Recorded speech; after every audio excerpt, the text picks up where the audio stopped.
Fala, sexto ano, tudo bem com vocês? Aqui quem fala com vocês é o professor Tiago Braga, professor de História do Colégio Santa Isabel. E hoje a aula vai ser gravada, mas ela vai também ser tão importante quanto as aulas ao vivo que vocês costumam ter com o professor Tiago Braga. Pessoal, a gente já iniciou o capítulo 8 falando sobre a Grécia, já tratamos de temas como o surgimento, a fundação, a Grécia na sua localização geográfica, também do seu processo que se deu a partir dessa expansão na busca e na tentativa de encontrar alimentos para a sua sobrevivência. E aí a gente vai caminhar um pouco mais e a gente vai também se utilizar desse recurso, que é o recurso do slide, para que fique claro como é que se deu esse processo da formação da Grécia enquanto sociedade. Ou seja, afinal, qual é o que a Grécia nos deixa enquanto sociedade? A gente já pôde discutir, já falamos sobre, por exemplo, a democracia. Mas foi só isso? Não. Outras coisas também foram importantes e que também nasceram na Grécia. Mas uma das condições e fundamentais estruturas que a gente vai poder pensar na sua formação é justamente a formação das polis, né, que é justamente a ideia da polis. O que eram as polis? Nada mais era do que a compreensão de uma cidade-estado. Lembra como nós estudávamos no capítulo anterior sobre os maias? Os maias, porque eram distribuídos em várias tribos, eles tinham uma estrutura em formato de cidades-estados. O que significa isso? Cada cidade tem a sua política, tem o seu governo, a sua moeda, toda a sua estrutura burocrática apenas centrado naquela cidade. Ou seja, não existe uma lei que atenda todas as cidades gregas. Não, não tem. Cada cidade vai ter a sua lei, cada cidade vai ter o seu líder, cada cidade vai ter a sua moeda, cada cidade vai ter. E sim, se você perguntar qual era a moeda que era usada na Grécia, era a dracma. Certo? Não esqueça disso aí, é também interessante. Então, essas polis eram espaços de decisão coletiva, também um espaço de festividade, de cultos à divindade. Tem uma parte aqui do livro que ele vai falar sobre os deuses gregos. Eu acho que é um tema bem legal. Eu vou deixar uma tarefa muito interessante para vocês pesquisarem acerca das divindades gregas no final do vídeo, certo? E, obviamente, essas cidades-estados, elas tinham um território que eles costumavam plantar, né? Eles viviam também da agricultura, tinha um centro urbano, um núcleo urbano, e junto a ela tinha a Acrópole, que era a parte mais alta da cidade grega, das cidades-estados gregas. E, junto a isso, eles também tinham uma compreensão, além da compreensão geral, eles também tinham uma compreensão particular, que eles chamavam de oikos. O oikos é o que eles chamam de uma casa que era liderada por um chefe, e entende esse chefe sempre como o homem, e que esse oikos, eles eram dependentes além da questão dos bens materiais, como também a terra e os animais. Então, a ideia do oikos, a ideia da dependência na sua casa, mas também da dependência no geral, mostra também como a cidade grega ela vai estar sendo fundada. Então, como eu já citei, e aí mudando aqui o slide, a gente vai falar também sobre como era pensado a estrutura da sociedade grega antiga, né?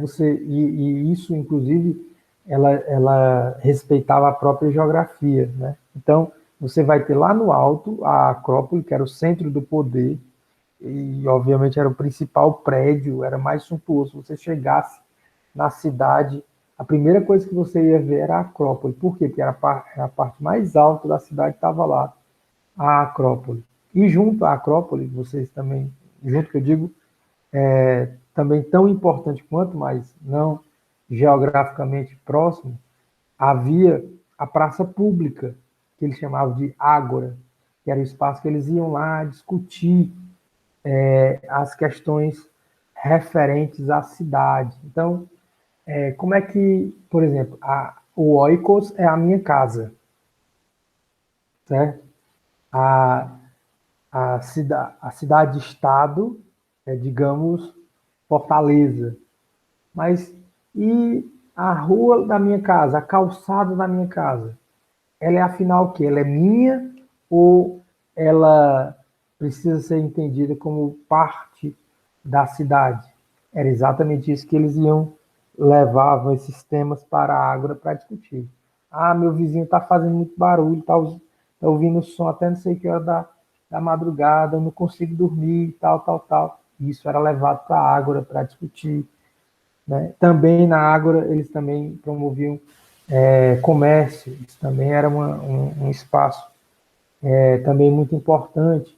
E mais distante você tinha as áreas rurais, né, que eram terras agricultáveis, né, terras de plantio.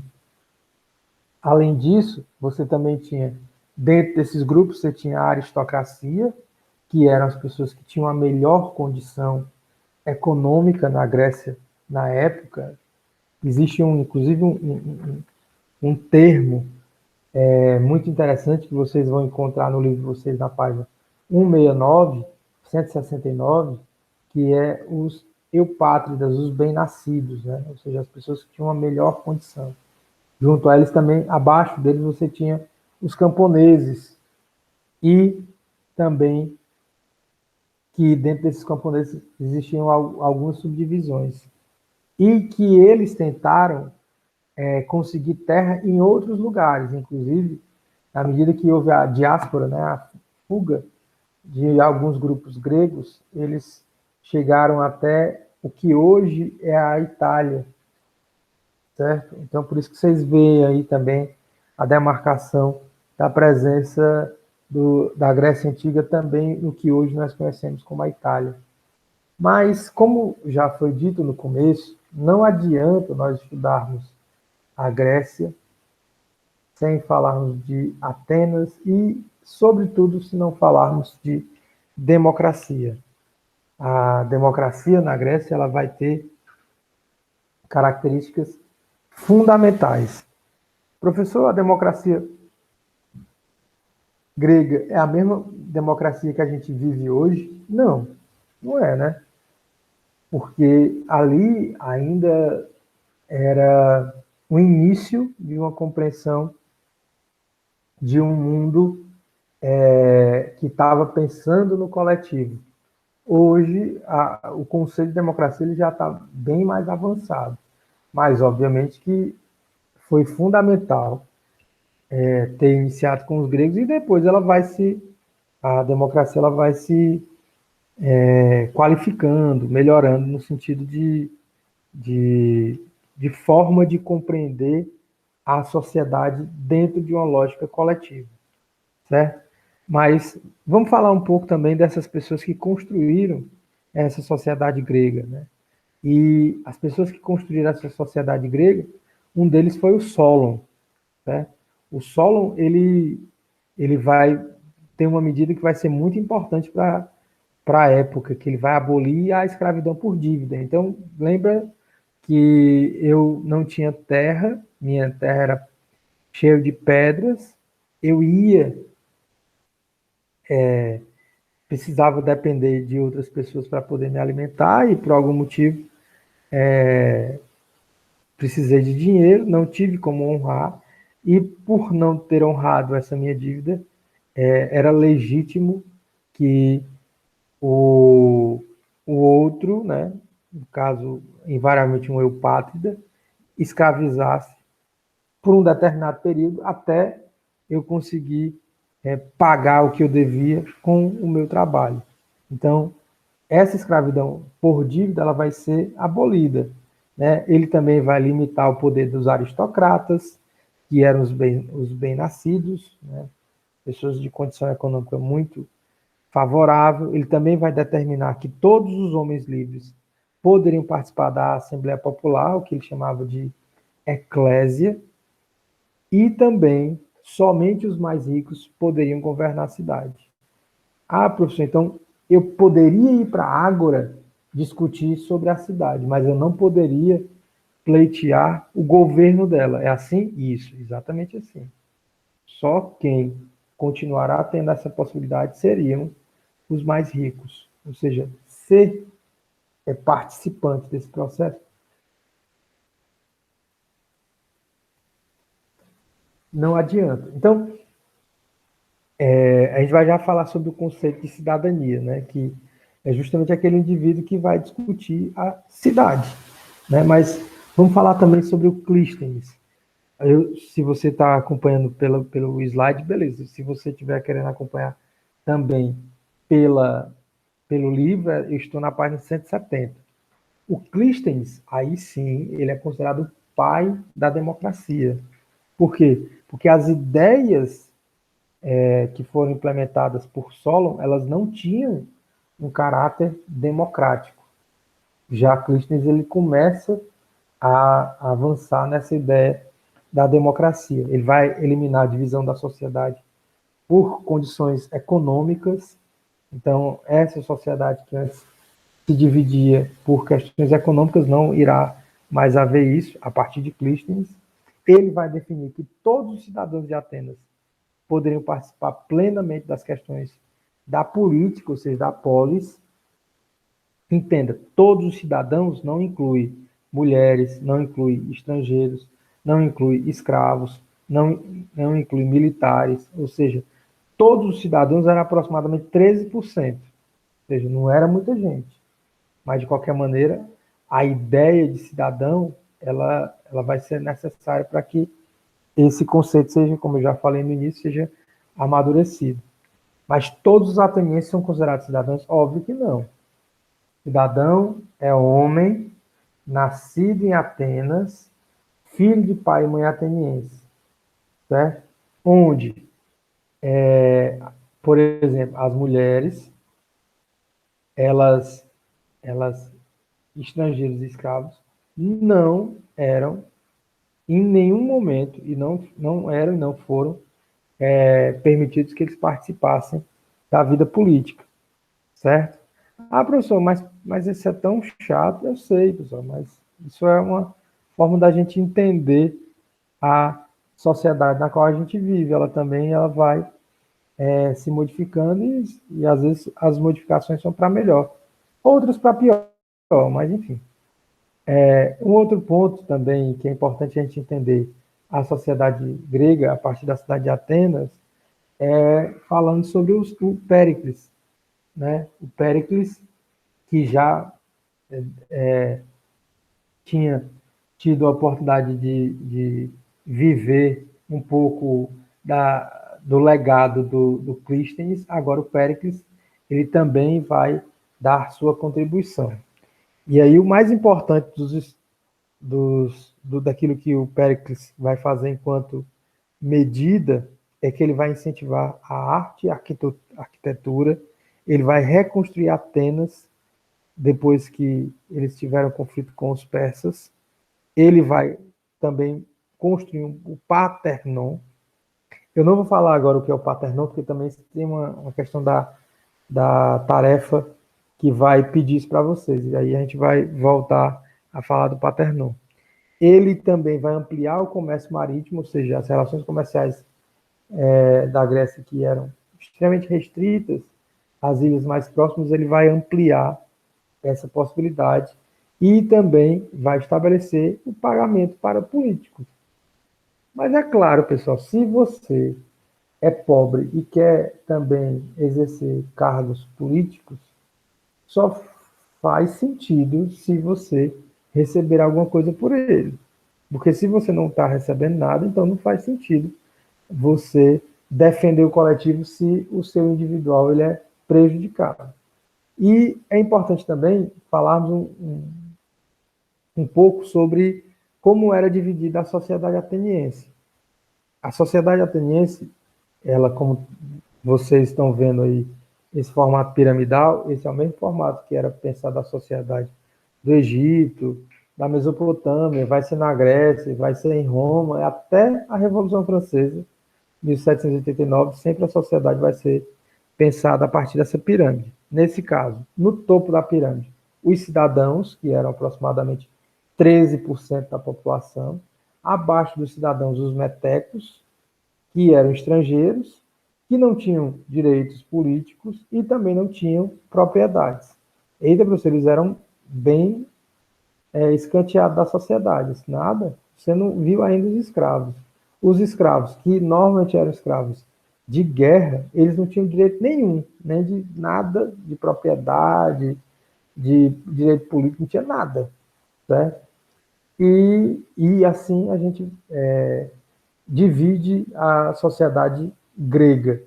E também era importante pensar que dentro dessa sociedade grega existiam também formas de gerir democraticamente a mesma. Então eles vão definir vários estratos desse poder político. Você tinha a eclésia, que era uma espécie de assembleia popular, que tinha autonomia para discussão de temas que até então não eram colocados. Também a gente vai ter a participação direta dos cidadãos. Como assim, professor? Participação direta no voto, por exemplo. Eu voto no Tiago para ser, sei lá, prefeito. E o voto direto é eu poder votar, mas eu também poder ser votado. Certo? É tipo eleição para líder de sala. Okay? Então, é uma eleição direta. O que seria uma eleição indireta, professor? É eu escolher alguém, mas esse alguém ele não me representa, ele vai escolher uma outra pessoa, certo? E aí isso também é uma forma de escolha? É uma forma de escolha que é comum nos Estados Unidos? É a melhor forma? Não é o meu caso ficar fazendo aqui juízo de valor, dizendo o que é o bom e o que é o ruim. Eu só estou fazendo a reflexão, certo? Também nesse espaço da Eclésia, eles discutiam e votavam as questões da polis, né? Como falei para vocês, quem é que pode usar a calçada da minha casa? Meu vizinho está fazendo barulho, tem um encanamento vazando, quem vai resolver isso? Liga para, entendeu? Para a Eclésia, que a Eclésia iria adiantar esse serviço. Também existiam os juízes de Atenas, né? Que tinham uma característica de julgar qualquer tipo de caso extraordinário que pudesse vir, e aí você começa a perceber que as leis, elas fazem parte também desse modelo social do qual nós estamos falando, certo? A educação em Atenas, ela é voltada para o homem integral, ou seja, você tinha uma preocupação de que você precisava saber lutar, sim, você precisava saber se aprofundar sobre ciências também. Então, não existia nenhum tema que fosse, ou condição que fosse usado excessivamente. Todos eles precisavam estabelecer um equilíbrio. Então, o que ele chama de equilíbrio de corpo e mente. Assim, você forma um grande cidadão. Né? Então, lá nesses espaços, eles aprendiam a ler, a escrever, a tocar, a recitar poesia, a fazer práticas de atividade física. E as meninas ficavam em casa, onde elas eram eram apresentadas a ofícios que estavam relacionados às questões do lar, certo? E caminhando também para uma outra sociedade, também muito importante, além de Atenas, que eu não gostaria de deixar, que eu gostaria de falar hoje, é Esparta. Esparta, ela vai ser uma cidade que vai ser fundada pelos dórios. Certo? O que é que isso significa, professor? Ser fundada pelos dórios. Os dórios eram, digamos, os povos mais violentos que a gente poderia ter na ocasião, certo? Os dórios, eles tinham essa característica. Eles eram muito violentos, certo? E aí, eles sendo violentos, então a compreensão deles de mundo e de sociedade vai ser bem diferente da compreensão de Atenas, que tentava entender o ser humano como um ser integral, de equilíbrio entre corpo e mente. Não. Os espartanos, eles eram extremamente violentos. Então, toda a formação que se tinha à época era uma formação para que você pudesse sair um soldado, um militar, né? E, inclusive, a própria divisão da sociedade ela era pautada nesses três modelos, né? No topo da pirâmide, você vai ter os espartanos ou esparciatas, que era a elite, né? Era o cidadão de Esparta.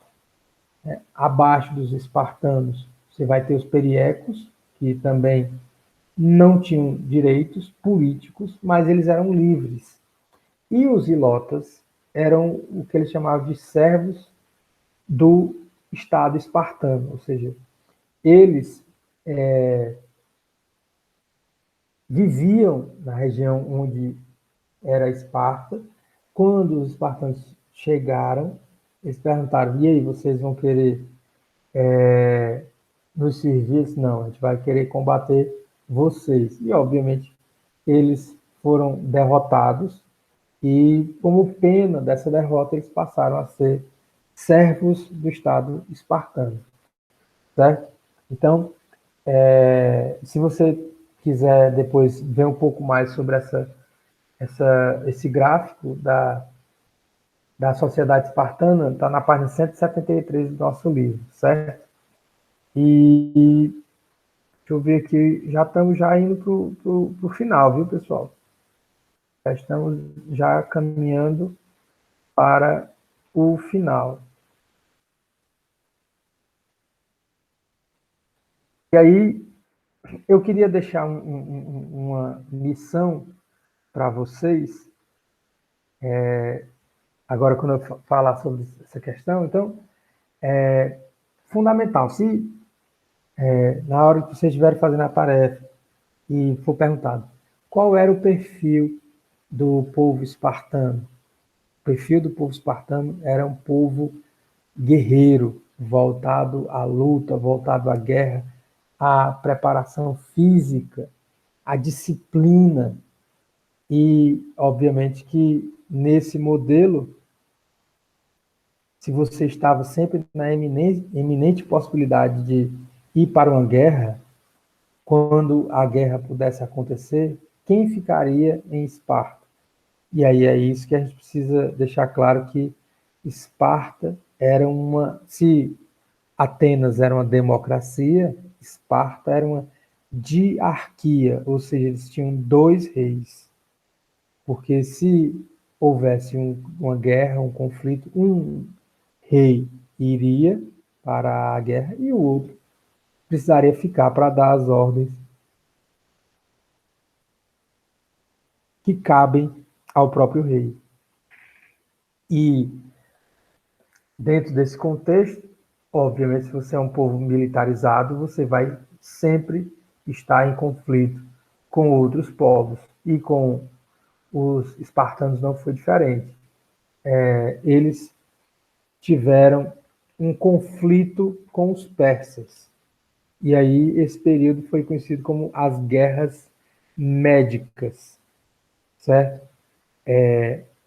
Haverão várias guerras, vários conflitos durante esse período, mas as Guerras Médicas talvez é a de maior destaque, que houve entre o conflito do exército espartano contra o exército persa.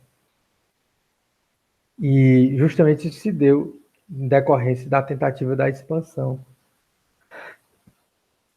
E esse processo acaba se encerrando. As guerras que eram bem comuns à época, elas também vão fragilizar o povo grego. Não à toa que a Grécia ela vai chegar ao seu fim justamente por essa fragilidade que ela vai passar a ter a partir dali, desses conflitos, e que outros povos vão vir tentar conquistá-los.